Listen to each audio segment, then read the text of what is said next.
Welcome back to the 27th Annual Alzheimer's Association Regional Conference. We're in downtown Seattle at the Seattle Convention Center for the event. It's been a terrific day so far. We've had a chance to chat with so many individuals, and it seems like the stage just keeps ramping up for us to talk to those of even more prominence within the organization and surrounding it. And that's certainly the case for our next guest today, Bob LeRoy. And Bob is the president, CEO of the Alzheimer's Association. He's going to talk to us about this association, what it does exactly, what its mission is, how long he's been involved, and some other things about the conference that we've enjoyed here today so far. Bob, thanks for the time very much. Talk to us about the Alzheimer's Association. What is principally its mission all about?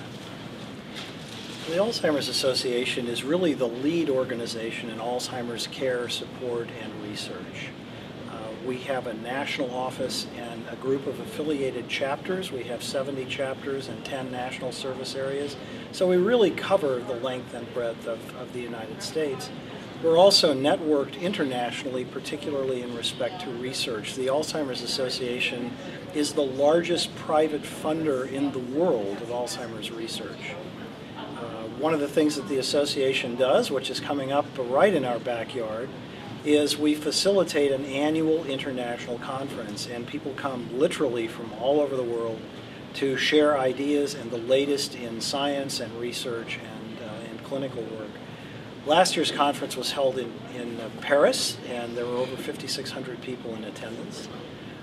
This year's conference, coming up in mid-July, will be in Vancouver, British Columbia. So we're really hoping to create opportunities for a lot of our folks, our staff, our volunteer partners, many of the people we serve, to have a chance to really participate in what is essentially the world-class gathering of Alzheimer's scientists and researchers.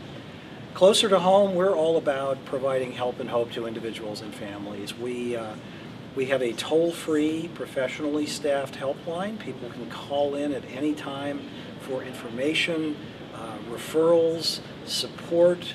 Sometimes people call just to have someone to talk to.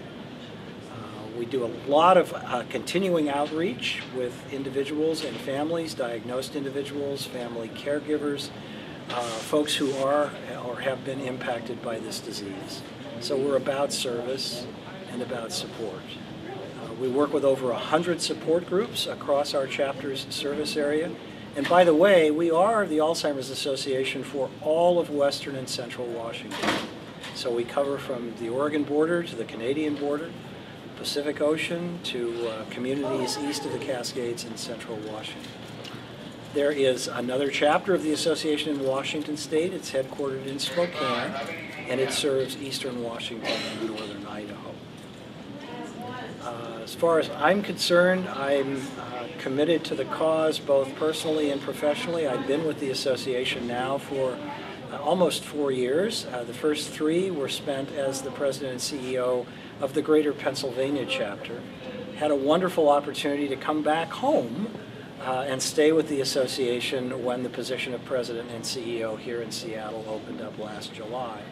I am an only child. Both of my parents had the disease. My father is still perking along. He's 95, somewhere in the middle stage of the disease, and he lives in an adult family home near us. And we're just blessed to continue to have him in our life.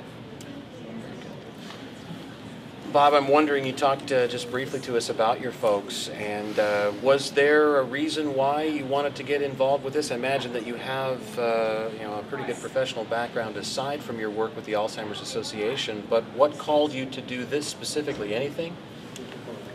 You know, it was one of those right place at right time opportunities. I had been with the American Red Cross for a number of years, and as part of a corporate restructuring with that organization, I had an opportunity to look around. I really wanted to find another organization that I could feel as passionately about as I always have and still do about the Red Cross. And so when the Alzheimer's position in Pennsylvania opened up, it was just really a great fit for me because of my personal experience with the disease and also my background in managing nonprofits. Very good. Bob, I know this is a big question for you, but I'm curious to know, now that you have been with the association for a time and have gotten an opportunity to hear from the different facets of those who surround the disease, from research to, again, the development of perhaps new treatments for it, to those that might advocate. We've talked to caregivers today. What's the number one piece of the puzzle, do you think, that at least needs to be gotten to start with, to break down the stigma, to eventually get us to a better place where we don't seem to be making up a lot of ground right now, statistically speaking? What's going to get us there? What's the very first piece you see? Well, you've asked for one, and I'll give you two. Okay. The first one is money. We need a significant increase in the amount of money that is dedicated to Alzheimer's research. There's so much that we don't know about the disease. It's a very exciting time for us in terms of Alzheimer's research, but Alzheimer's research is frankly woefully underfunded. The big dollar funding for research flows from the federal government through the National Institutes on Health. In the current funding cycle, there's over $4 billion allocated to cancer research, multiple billions going to cardiovascular disease research, HIV research, and about $500 million going to Alzheimer's research. I'm certainly not suggesting this is a zero-sum game. In fact, we are beginning to see some extraordinary benefits from that type of big dollar funding for research into other chronic diseases. Death rates are declining in respect to some cancers, to cardiovascular disease, to HIV/AIDS, during a same period of time when death from Alzheimer's is increasing by almost 67%. So the funding is a huge part of it. The second key element to me, I think, and it speaks to your question about people coming out and dealing with the stigma, this disease is becoming, with each passing day, more and more of a common denominator. More and more individual families are and will be impacted. And because of that increase in scope and scale, there's more noise, there is more conversation, there's more of a willingness to come forward. We're certainly seeing that here. In fact, one of the things that really struck us about this conference, this is the 27th year that we've done this conference, and historically, the conference has been attended primarily by professionals. We may have, from year to year, a handful of family caregivers who come.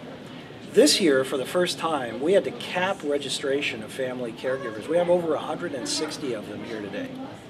That certainly speaks not only to the need, but also to the increasing willingness and interest in coming forward in search of information and support. Yeah, very true, and it was an excellent event, and it's going to continue throughout the day, Bob, and again, we appreciate your allowing us to be here and partake of the event. I think we've learned a great deal from not only you, but also the others we've talked to and the others we've heard speak today for certain. Bob LeRoy, again, is President and CEO of the Alzheimer's Association. Here they cover not only the west side of the state, but also, as you heard him talk about, Central Washington, too. And again, Bob, keep up the good work, and we'll get an opportunity to chat with you again, maybe in the future, I hope. Thanks so much. I appreciate the time. Very good.